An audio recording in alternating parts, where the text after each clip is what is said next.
ভালো মার্কের জন্য ভালো মাস্টারের প্রয়োজন হয়। তো গোবিন্দ চরণে যেতে গেলে ভালো গুরুদেবের প্রয়োজন হয়। ওই আমি সাধন ভজন জানি না, গুরু আমার উপায় বলো না। আমি সাধন ভজন জানি না, দয়াল গুরু আমার উপায় বলো না। ওই আমি সাধন ভজন জানি না, দয়াল গুরু আমার উপায় বলো না। আমি সাধন ভজন জানি না, দয়াল গুরু আমার উপায় বলো না। ওই আমি মায়ার বসে রইলাম বসে, তোমায় ডাকা হলো না। আমি মায়ার বসে রইলাম বসে, তোমায় ডাকা হইল না। আমি মায়ার বসে রইলাম বসে, তোমায় ডাকা হলো না। আমি মায়ার বসে রইলাম বসে, তোমায় ডাকা হইল না। গুরু আমার উপায় বলো না। ওই আমি সাধন ভজন হলো না, গুরু আমার উপায় বলো না। অগরো কি করিলে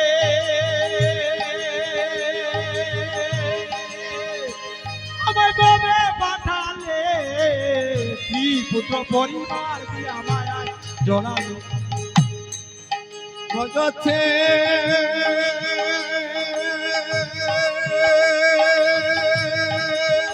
ওই আমার বাবে পাঠালে, কি পুত্র পরিবার কি আমায় জড়ালো। কি করিলে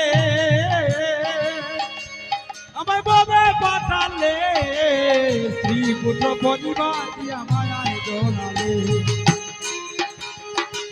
আমার মায়ার বাদন করো চেতন চরণ ছাড়া করিও। আমার মায়ার বাদন করো চেতন পাবে জ্বালা করিও না। মায়ার বাদন করো চেতন চরণ ছাড়া করিও না। ওরে মায়ার বাদন করো চেতন পাবে জ্বালা করিও না। গুরু আমার উপায় বলো না। ওই আমার সাধনে ভজন করো না, গুরু আমার উপায় বলো না। দেহে আছে চয়না, তারা কথা শুনে না। সাধন পথে চলতে গেলে করে দেহে আছে চয়না, কথার কথা শুনে না। সাধন পথে চলতে গেলে করে দেহে আছে চয়না, ওই আমার কথা শুনে না। সাধন পথে চলতে গেলে করে গোমানা। জয় জনা জয় দিকে টানে, কার কথা কে মানে না। ছয় ঝুনা চরিতে চালে তারে ছয়জন মানে না। জয় জনায় জয় দিকে টানে, কার কথা কেউ শুনে না। ওরে ছয় ঝুনা চরিতে তারে কারো কথা মানে না। জয় জনায় জয় দিকে টানে, কার কথা কেউ মানে না। ওরে ছয় ঝুনা চরিতে জানে কারো কথা মানে না। কার কথা কেউ শুনে না। কারো কথা মানে না। ওরে জয় জনায় জয় দিকে টানে, গুরু কার কথা কেউ শুনে না। ওরে ছয় ঝুনা চরিতে জানে আরে কারো কথা মানে না। ওরে কার কথা কেউ শুনে না। ওরে কার কথা কেউ শুনে না। গুরু কার কথা কেউ শুনে না। ওরে কার কথা কেউ শুনে না। জয় জনায় জয় দিকে টানে, কার কথা কেউ মানে না। আরে ছয়জন করিতে তারে কথা কেউ শুনে না। গুরু আমার উপায় বলো না। আমি সাধন ভজন জানি না, গুরু আমার উপায় বলো না। কীর্তনটা কি বুঝলেন? দেহের মধ্যে 6 জন আমাদের শত্রু আছে। কারা কারা বলুন তো? কাম, ক্রোধ, লোভ, মোহ, মদ, মাৎসর্য। এই 6 জন আমাদের সর্বক্ষণ কৃষ্ণ গুণগান করতে বাধা দেয়। তাদেরকে এড়িয়ে চলতে হয়। ভগবানের কর্ম করতে গেলে ওই যে কমিটির যারা লোক আছেন তারা এই বছর বোধহয় প্রথমেই অষ্টপ্রহর কীর্তন করছেন নাকি? আচ্ছা, দেখবেন এই যে কীর্তনটা করেছেন তারা অনেকের বাসায় গিয়ে চাঁদা যখন কালেকশন করে কোন সময় 10 টাকাও দেয় না, দেয় তো এমন। তারপর যদি কেউ প্রসাদ না পায় অনেক ধরনের কথাবার্তা বলে না? কিন্তু তারা কার জন্য করছে? তাদের যে ভিতরে 6টা শত্রু আছে, অর্থাৎ কাম, ক্রোধ, লোভ, মোহ, মদ, মাৎসর্য, এই 6টা শত্রুকে তারা এড়িয়ে ভগবানের কর্ম করছে।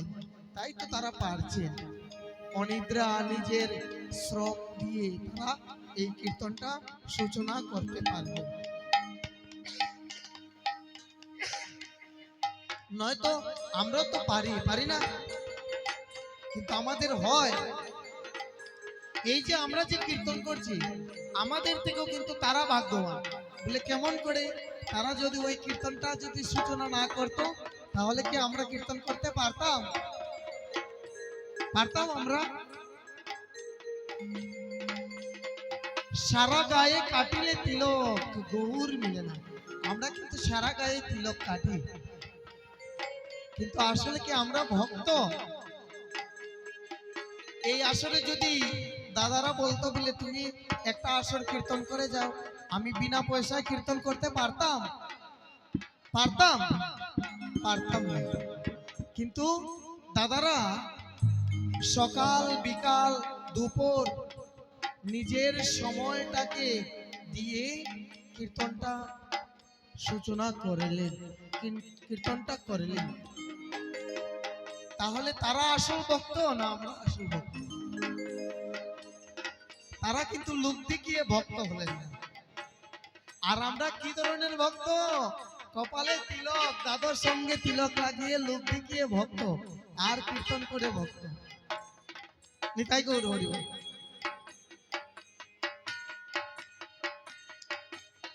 তো গুরুদেব যদি সৎ হন নবদ্বীপে নিয়ে যান। তো যেহেতু আমরা গুরুদেবের হাত ধরে নবদ্বীপ ধামে গেলাম, তো সবাই মিলে নবদ্বীপ ধামের তো একটা জয়ধ্বনি দেওয়া যায়। জয় রাধে, জয় রাধে দেওয়া যায়? বলুন শ্রী শ্রী গৌরাঙ্গ মহাপ্রভু কি, শ্রী শ্রী গৌরাঙ্গ মহাপ্রভু কি, শ্রী শ্রী গৌরাঙ্গ মহাপ্রভু কি, নবদ্বীপ ধাম কি, নবদ্বীপ ধাম কি, নবদ্বীপ ধাম কি।